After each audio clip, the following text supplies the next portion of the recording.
Breaking news చూస్తున్నాం. గాజాపై మరోసారి Israel భారీ దాడికి పాల్పడింది. ఈ వైమానిక దాడుల్లో హమాస్ కమాండర్ అలీ సహేల్ హతమైనట్లుగా తెలుస్తోంది. హమాస్కు చెందిన మరొక ఇద్దరు కీలక సభ్యులు కూడా ఈ దాడుల్లో హతమయ్యారు.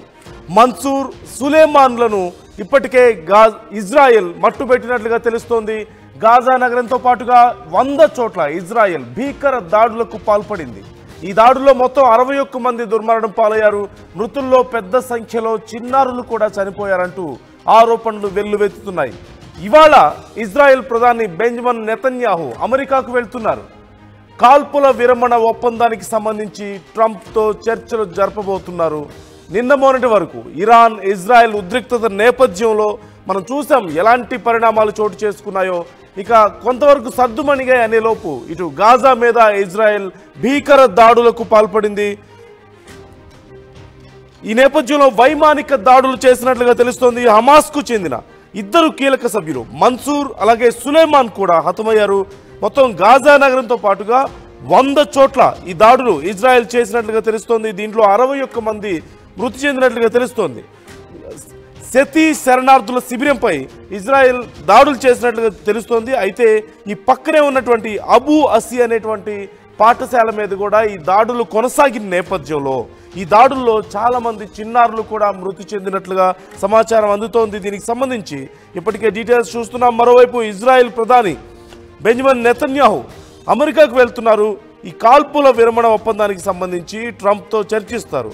హమాస్తో కాల్పుల విరమణ ఒప్పందంపై చర్చించేందుకు ఖతార్కు మరోవైపు ఇజ్రాయెల్ తమ ప్రతినిధులను పంపుతామంటూ చెప్తున్నట్లుగా తెలుస్తోంది. ఓవైపు భీకర దాడులకు పాల్పడుతూ మరోవైపు కాల్పుల విరమణ ఒప్పందాలకు సంబంధించి చర్చించేందుకు ఖతార్కు మా ప్రతినిధి పంపిస్తామంటూ ఇజ్రాయెల్ చెప్పడాన్ని ఎలా చూడాలి అనేది ఒక పెద్ద ప్రశ్నగా మారింది. ఈ భీకర దాడుల్లో చాలామంది చిన్న పిల్లలు కూడా మరణించడం ఇప్పుడు పెద్ద చర్చనీయాంశంగా మారింది.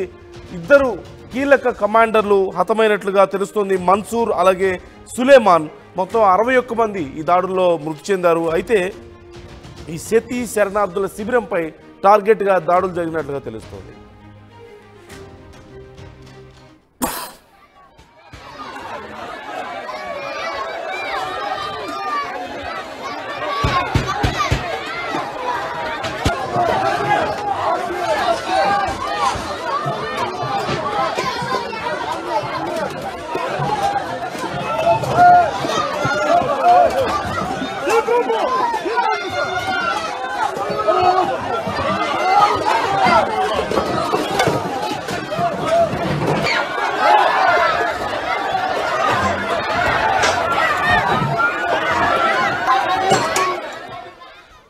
ఈ సెతి శరణార్థుల శిబిరం మీద ప్రధానంగా దాడి చేసే ఉద్దేశంతో ఇజ్రాయిల్ ఈ దాడిని కొనసాగించినట్లుగా తెలుస్తుంది. అయితే పక్కనే ఉన్నటువంటి అబూ అసీ అనేటువంటి పాఠశాల మీద కూడా ఈ దాడులు కొనసాగిన నేపథ్యంలో అనేక మంది చిన్నపిల్లలు చనిపోయిన నేపథ్యంలో ఇప్పుడు ఈ దాడికి సంబంధించి తీవ్ర విమర్శలు వ్యక్తమవుతున్నాయి. మరోవైపు మేము శాంతి ఒప్పందాలు మాట్లాడుకుంటామని చెప్తున్నారు. ఓవైపు ఇప్పటికే అమెరికాతో ఈ కాల్పుల విరమణకు సంబంధించినటువంటి అంశం మీద మాట్లాడేందుకు వెళ్తున్నారు నెతన్యాహు.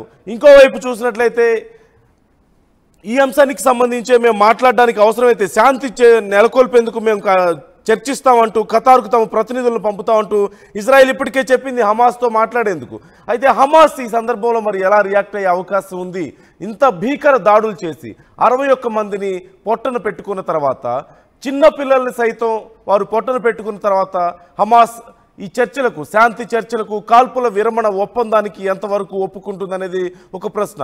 ఇప్పుడున్న పరిస్థితుల్లో ఇజ్రాయెల్ ఓవైపు హమాస్, మరోవైపు మనం చూస్తున్నాం హౌతీలకు సంబంధించినటువంటి దాడులు కూడా రెడ్ సీలో కొనసాగుతూనే ఉన్నాయి. నిన్న రెడ్ సీలో ఒక భారీ నౌకను, వ్యాపార నౌకను హౌతీలు ధ్వంసం చేసిన విషయాన్ని మనం చూసాం. రాకెట్ లాంచర్ల ద్వారా చిన్న చిన్న బోట్లలో వచ్చి ఒక భారీ వ్యాపార నౌకను ధ్వంసం చేశారు హౌతీలు. అయితే యుద్ధం జరుగుతున్న సమయంలో కూడా ఇజ్రాయెల్కి సంబంధించి కానీ అమెరికాకి సంబంధించి కానీ ఒకవేళ నౌకలు ఏవైనా ఇటువైపు వస్తే ఖచ్చితంగా మేము ధ్వంసం చేస్తామంటూ ఓవైపు హౌతీలు ప్రకటించారు. ఆ సందర్భంలో ఇరాన్కి కొంత మద్దతుగాను సహాయంగాను నిలబడ్డటువంటి పరిస్థితి కూడా మనం చూసాం. మరోవైపు ఇటు హమాస్తో కూడా యుద్ధాన్ని కొనసాగిస్తూనే ఉంది ఇజ్రాయెల్. ఈ నేపథ్యంలో హమాస్తో కొంత కాల్పుల విరమణ ఒప్పందానికి మేము సంసిద్ధంగా ఉన్నామంటూ చాలా రోజుల నుంచి చర్చలకు సిద్ధం అంటూ మాట్లాడుతూనే ఉంది. మరోవైపు చూసినట్లయితే ఈ దాడులు కొనసాగిస్తూనే ఉంది. యుద్ధం సమయంలో కూడా చూసాం హమాస్ యొక్క వైఖరిని కూడా మనం చూసాం.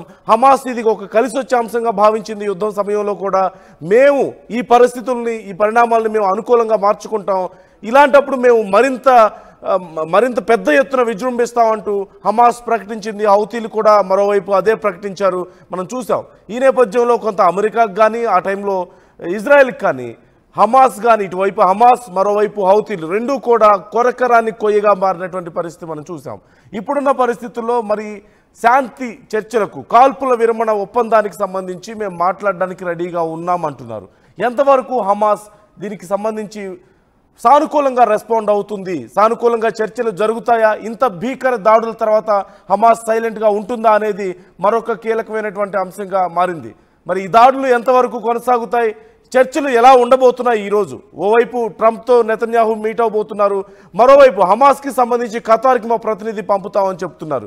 ఈ రెండు చర్చలకు సంబంధించి ఇప్పుడు కీలకమైనటువంటి అంశాలుగా మారాయి. ప్రపంచం అంతా కూడా చాలా ఉత్కంఠగా ఎదురు చూస్తోంది. ముఖ్యంగా ట్రంప్తో ఏం చర్చిస్తారు, యుద్ధం తర్వాత పరిణామాలు ఎలా ఉండబోతున్నాయి అనేది ఈ ఇరాన్కి సంబంధించి ముఖ్యంగా. తర్వాత అణ్వాయుధాలు ఒప్పుకోము, మేము విద్యుత్ని ఉత్పత్తి చేసుకోవడానికి మాత్రం మేము అంగీకరిస్తామంటూ ఇరాన్కి కొన్ని ఆంక్షలు విధించిన నేపథ్యంలో ఒకవేళ కనుక ఇరాన్ ఆ ఒప్పందాలను మీరినట్లయితే మా సైన్యంతో ఫైట్ చేయాల్సి ఉంటుంది అంటూ అమెరికా చెప్పిన తర్వాత ఈ విషయానికి సంబంధించి ఇరాన్తో జరిగినటువంటి ఒప్పందాలకు సంబంధించి కూడా ఈరోజు కీలకంగా చర్చించబోతున్న నేపథ్యంలో ఏం జరగబోతుంది, ఎలాంటి కీలక నిర్ణయాలు తీసుకోబోతున్నారు అనేది ఓవైపు ఉత్కంఠను కలిగిస్తుంది. మరోవైపు ఇటు ఖతార్లో కూడా మేము చర్చలకు సిద్ధం హమాస్తో అంటున్నారు. ఇంత భీకర దాడి తర్వాత హమాస్ సిద్ధంగా ఉంటుందా చర్చలకు, వేచి చూడాల్సిన అంశం. మరోవైపు అసలు ఇజ్రాయెల్ ఎంతవరకు రెడీగా ఉంది, ఒకవేళ హమాస్ మరొకసారి బరిలోకి దిగితే పరిస్థితి ఎలా ఉండబోతుంది.